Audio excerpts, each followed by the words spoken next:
This is one of the most irritating things in the whole trailer. This appears to be the Lone Islands. We've seen pictures of this set before. This appears to be from the Lone Islands when they free the slaves, and it looks like they're going to free the slaves through a battle or an action scene of some kind. I guess this could be, again, we got to view each trailer in isolation. This could just be a brief scuffle or something. But the whole point of this scene in the book is that they managed to free the slaves without having to resort to this. With one ship and a small crew, Caspian manages to actually take over the island. It's a little bit humorous, but also very, very clever, and it's still tense. It's like Caspian's trying to make them believe there are more ships, and he just plays his cards so perfectly and manages to free the slaves without ever having to raise his sword once. Now, I posted this on Narnia Web, how disappointed I was about this, and someone said, gosh, are you really that surprised that Hollywood's doing this? I guess I'm not, but at the same time, this isn't just a Hollywood thing where it's like, where can we find an excuse for an action scene, or how can we expand on an action scene? This is different. This is just the whole point of the scene is that they do that, The whole point of the scene is that it's not an action scene. That's what makes the scene so great. That's what makes it so brilliant. So it's just another example where, even though Prince Caspian made a lot of changes to the story, even when I was watching trailers for Prince Caspian, I felt like they kind of got the spirit of it. The return of the old days after hundreds of years of corruption, a return to hope.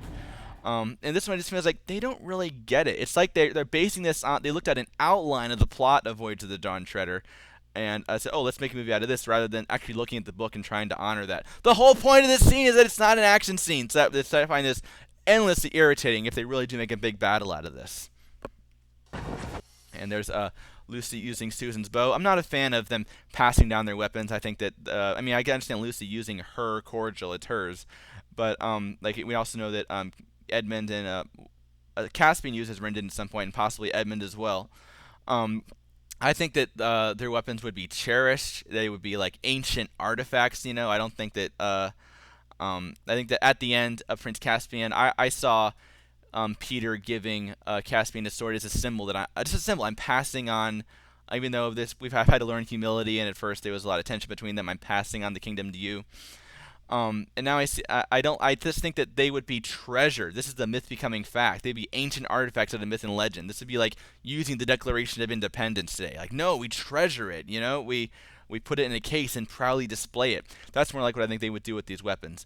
I will say, though, that I guess it's kind of cool seeing Lucy become an archer, because she does become an archer in The Horse and His Boy. And I always saw Lucy as someone who had, even though she's a lot sweeter, I guess, than Susan, she's got more of a bit of a fighting spirit in her. If she does Father Christmas, I think I could be brave enough. So I like seeing Lucy as an archer here. I was always opposed to Susan fighting because it just doesn't work for her character. Lucy kind of makes sense. There's Koryakin becoming visible. And there they are, the Duffelpods. One of the most memorable things about Voyage of the Dawn Treader. Here they've been made visible, of course. And you see the chief Duffelpod in the foreground there. But I'm not sure what else I can say about them. I like the design of them. They're not the most complicated things, one-footed creatures. They look really neat. I think the effects are probably unfinished. They do show potential, though. And that's all I can say for now. I'm really excited to see how they look. Again, it's such a memorable part of the book. This shot looks like something straight out of a Tim Burton movie. Actually, I would describe this whole trailer as Tim Burton, as like Alice in Wonderland meets Harry Potter, with a lot less quality, I think. But so as far as the Duffelpods, they show a lot of potential. That's all I can say at this point. Really excited to see them. Gets weirder and weirder. You have returned for a... What reason is that, Aslan? We don't know yet.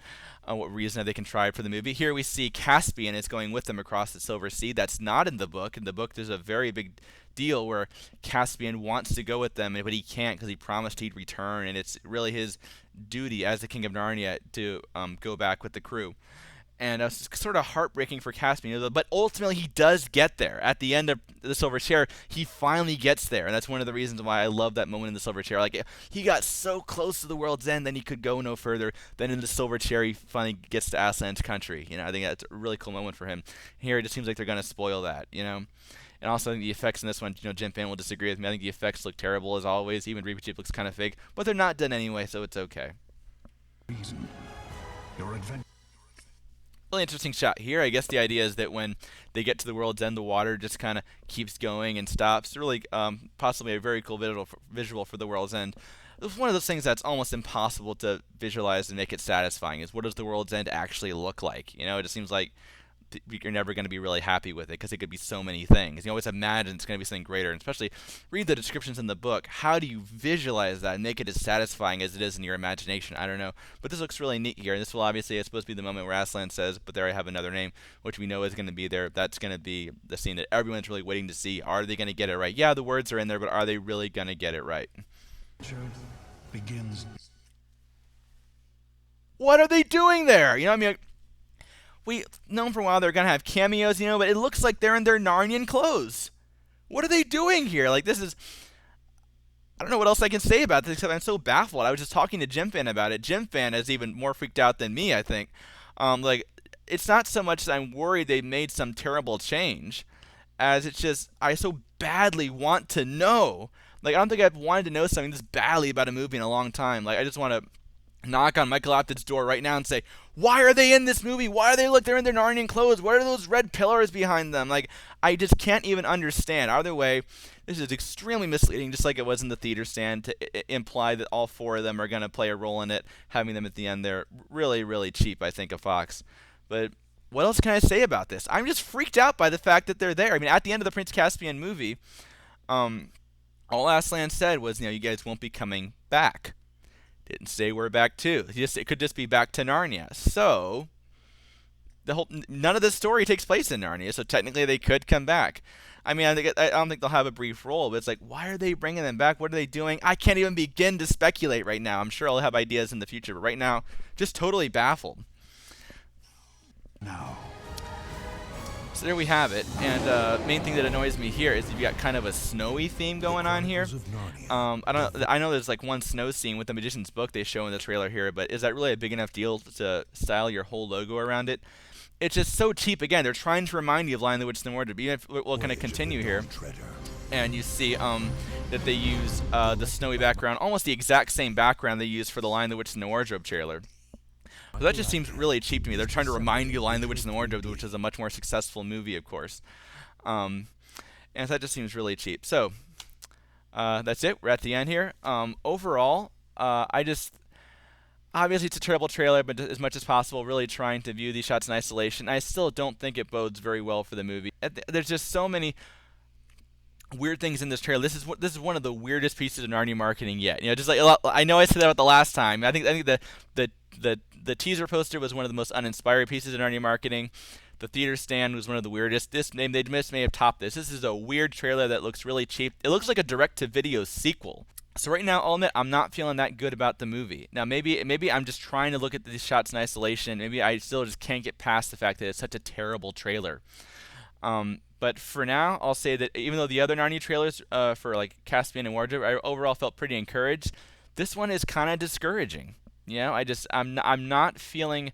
It just seems like they don't get it. With Prince Caspian, they made a lot of changes, but at the same time, I felt like they kind of got it.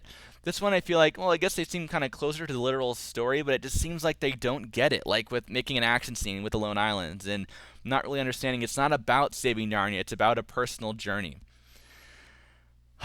And about that longing, for the world's end. So, not a good trailer. This trailer sucks. This doesn't mean the movie's going to suck. It just means because this trailer is so bad, I'm finding it hard to kind of get the terrible trailer out of the way and just look at it as a movie, but that's what we have to try to do. So, just under 6 months to go, and we'll find out what all this is going to kind of amount to. Obviously, I think Fox is holding a lot back. Let's keep in mind how little we've seen. They don't show a dragon. They don't show any of Deathwater. Like, there are so many things we just don't see anything of. It's a 2-minute trailer. It's a big, long montage, but we've really seen very, very little of the movie. So let's keep that in mind. So let's be a little optimistic in that sense about it. And again, Fox is marketing the movie. Walden isn't.